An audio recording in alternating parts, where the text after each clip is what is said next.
안녕하세요. 박상입니다. 북한의 정치와 사회, 이번 강의는 주체사상, 즉 유일사상 체계와 미학적 대칭구조라는 주제를 가지고 북한의 통치 이데올로기에 대해 이야기하려고 합니다.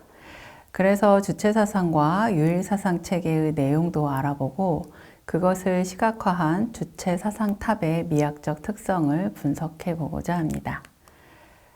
먼저 우리는 북한이라고 하면 주체 사상을 누구나 떠올릴 만큼 북한에서는 매우 중요한 사상적 의미를 가지고 있다는 것을 알고 있죠. 그런데 이 주체 사상이 어떤 배경에서 어떻게 형성되었는지는 잘 모르는데요. 그 과정을 되짚어 보려고 합니다. 두 번째로는 주체 사상과 유일 사상 체계의 내용을 정리해 보려고 합니다. 어떤 내용을 가지고 있는 사상이며 개념적 특징은 무엇인지 살펴보겠습니다. 특히 유일체제의 중심적 이론이 되어온 혁명적 수령관과 사회 정치적 생명체에 대한 논의를 하겠습니다. 세 번째로 이 주체 사상을 시각화한 주체 사상 탑에 집중하여 논의할 예정인데요. 평양의 도시 구조를 보면서 주체 사상 탑이 세워진 위치에서 나타나는 대칭을 살펴보겠습니다. 네 번째로 주체 사상탑의 미학적 특성을 보려고 합니다. 주체 사상탑은 탑 하나만 우뚝 서 있는 것이 아니라 탑을 중심으로 한 3인 군상, 그리고 부주제 군상들과 정각, 분수들이 배치되면서 전체적으로 확장된 구성 형태를 보이고 있습니다. 이러한 전체 구성에서도 좌우 대칭 구조를 확인할 수 있습니다. 다섯 번째로 주체 사상탑이 대칭 구조를 특징으로 하는데 이 대칭이 미학적으로, 정치적으로 어떤 의미를 갖는지 진멜의 논의를 빌려와서 대칭의 개념을 살펴보겠습니다. 여섯 번째로 이러한 미학적 특징은 김일성과 김정일의 관계를 엿보게 되기도 합니다. 주체 사상이라는 위대한 사상을 창시한 김일성과 주체 사상을 훌륭하게 계승하여 주체 사상탑으로 만들고 지도한 위대한 계승자 김정일의 대칭 구조를 볼 수 있겠습니다. 그러면 이번 강의를 시작해 보겠습니다. 북한에서 주체 사상이 어떻게 시작되었는가 살펴보겠습니다. 북한은 정권 수립 초기부터 즉 1960년대 중반까지는 막스 레닌주의를 지도적 지침으로 삼았습니다. 이는 소련 공산당의 이념체계를 그대로 수용했기 때문이었죠. 그러다가 지배 이데올로기 수정을 시작한 것은 1950년대 후반부터입니다. 초기에는 제국주의 사상과 문화의 침투에 대한 민족주의적 대응 논리로서 대외적 주체의식을 확보하는 데 초점을 맞추고 있었죠. 그러나 지배 이데올로기 수정은 보다 정치적인 의미를 가지고 있었습니다. 첫째, 중국과 소련 간에 격화되는 이념 분정에서 북한의 독자적인 생존을 위해 중립을 지켜야 할 정치적 필요성에 따라 외교 전략적 대응으로 주체 사상이 표출되었던 것이죠.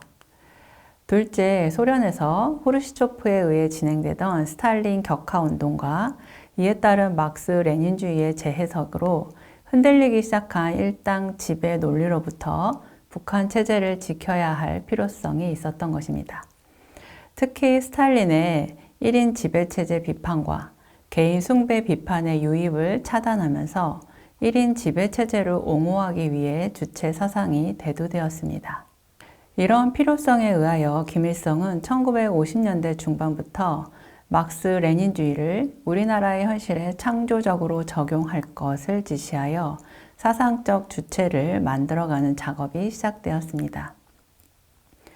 그래서 1950년대 중반부터 주체의 확립이라는 말이 쓰이기 시작했고 1962년에 주체 사상이라는 용어가 나오기 시작했습니다.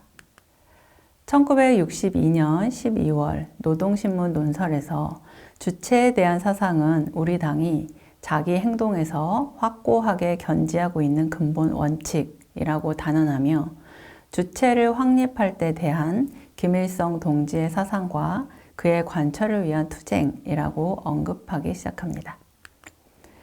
당의 주체 사상을 실생활에서 더욱 철저히 관철시키기 위하여서는 마르크스 레닌주의 원칙과 그것을 우리나라 현실에 창조적으로 구현한 당 정책으로 튼튼히 무장하여야 한다라고 쓰고 있죠.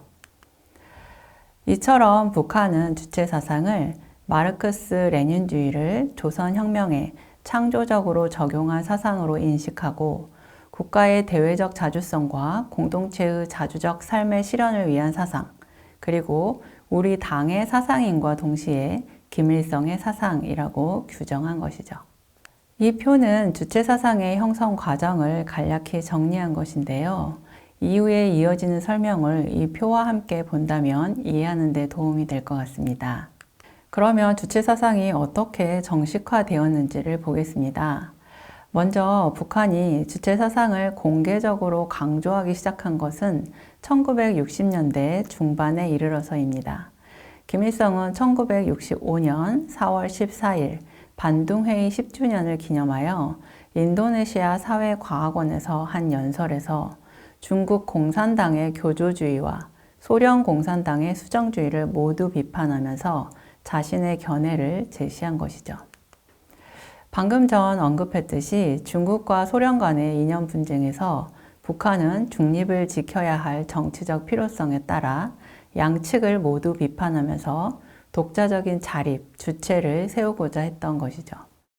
그러면서 사상에서의 주체, 정치에서의 자주, 경제에서의 자립, 그리고 국방에서의 자위, 이것이 우리 당이 일관되게 견지하고 있는 입장이라고 설명했습니다. 그 후에 김일성은 조선민주주의인민공화국에서의 사회주의 건설과 남조선 혁명에 대하여 라는 연설문 제4절 주체를 튼튼히 세우며에서 막스 레닌주의의 교조성을 반대하고 막스 레닌주의도 우리나라 현실에 적합하도록 할 것을 공식적으로 천명하게 됩니다. 교조성, 즉 교조주의라는 것은 무비판적인 독단주의를 말하는 것이죠. 어떤 학설이나 사상 등을 불변의 진리다라고 받아들이고 구체적으로 주어진 새로운 인식과 실천적인 경험을 생각하지 않는 그런 무비판적이고 비역사적인 사고방식을 의미합니다. 그래서 김일성은 막스 레닌주의의 그러한 교조주의를 비판하면서 북한의 구체적인 현실에 맞게 적용해야 한다라고 생각했던 것입니다. 그리고 1966년 8월 12일자 노동신문 사설 자주성을 옹호하자에서 공식적으로 자체 이념을 세워나갈 것을 선언하게 됩니다. 다른 당의 지도 이론을 가지고서는 결코 자기 나라의 혁명을 영도하여 나갈 수 없다. 우리 당은 마르크스 레닌주의를 조선혁명의 현실에 창조적으로 적용하여 자기의 독자 이론을 확립하였다라고 천명하게 되죠.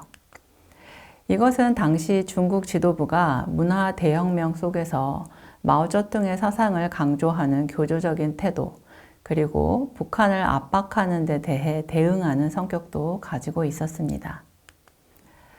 그리고 1966년 10월 5일에 열린 조선노동당 제4기 2차 전원회의에서 북한의 사상적인 독자 노선을 분명히 천명했습니다.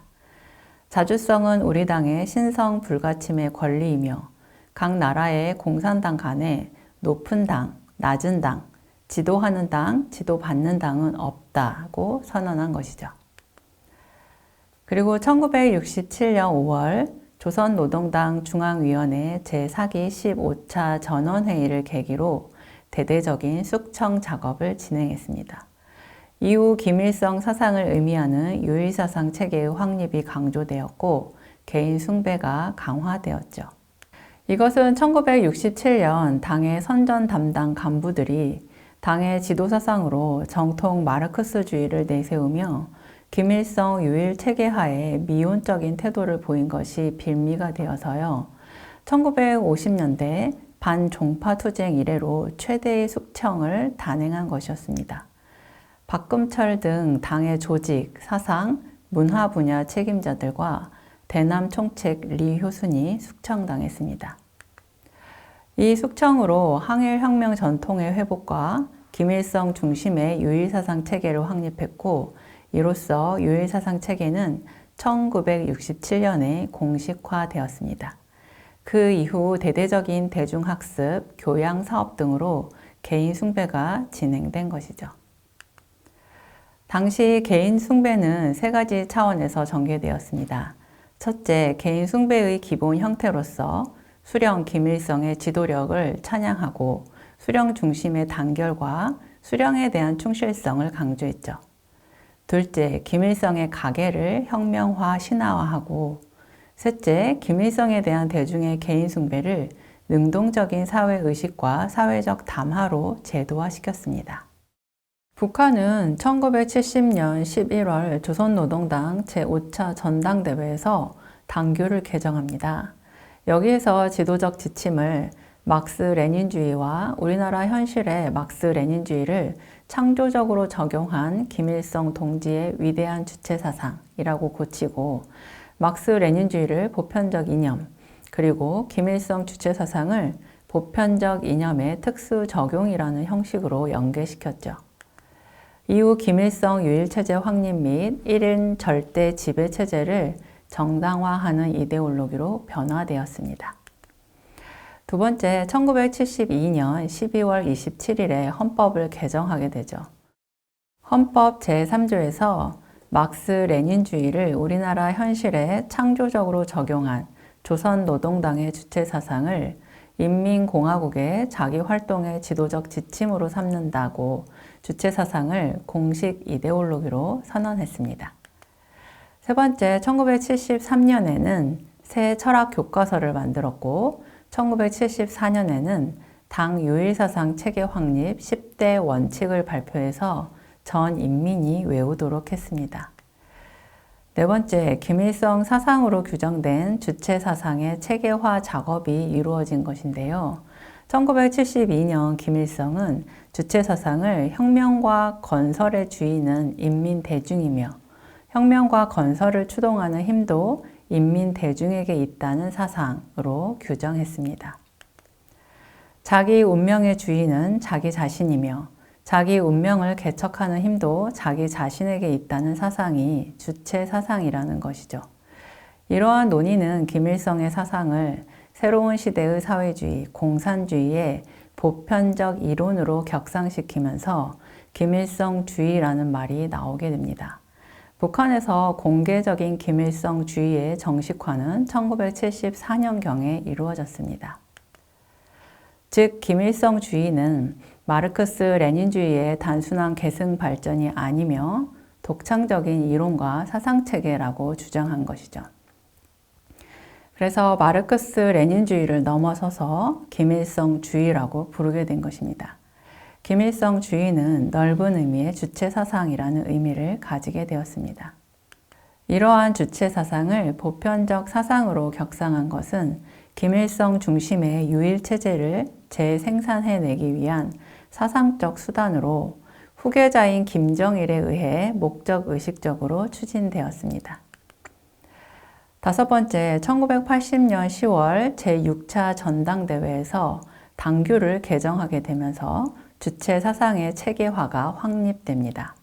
당규에서 막스 레닌주의와 김일성 주체 사상을 병렬하여 표현했던 것을 이제는 조선노동당은 오직 위대한 수령 김일성 동지의 주체 사상, 혁명 사상에 의해 지도된다 라고 고치면서 주체 사상을 새로운 지도 이념으로 선언했습니다. 그러니까 이제는 막스 레닌주의라는 말이 아예 빠진 것이죠. 당의 유일적 지도 사상으로 규정된 주체 사상은 이후 김정일에 의해 지배체제의 영속화를 위한 수령론, 혁명적 수령관 등으로 해석되었습니다. 그리고 김일성의 70세 생일에 맞춰 김정일의 주체 사상에 대하여 라는 책으로 체계화된 주체 사상을 정리했고 1982년에는 주체 사상탑 기념비를 세우고 1985년에는 10권의 주체 사상 총서를 발간하여 주체 사상의 체계화 작업을 마치게 됩니다. 이 강의 후반부에서는 이 주체 사상탑에 대하여 자세히 다루도록 하겠습니다. 이번 차시는 여기서 마무리하겠습니다.